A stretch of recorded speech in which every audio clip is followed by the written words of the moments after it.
أمير عيد نشر بوست على صفحته كان بيوجه فيه رسالة لمحمد رمضان بيتكلم فيها بشكل غير مباشر عنه بعد موقفه مع ياسمين صبري وإحراجه ليها في إحدى السهرات الرمضانية.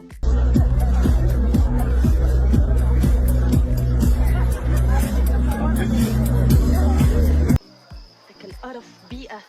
انت بتتكلمي كده ليه يا مارا؟ فكتب أمير عيد وقال: أي حد بيقعد يتنطط ويقول أنا في القمة وفي الصدارة وأنا الأكثر مشاهدة وبدون منافس، تعرف على طول إنه عرة هو واللي بيقدمه. انت بتقول ايه؟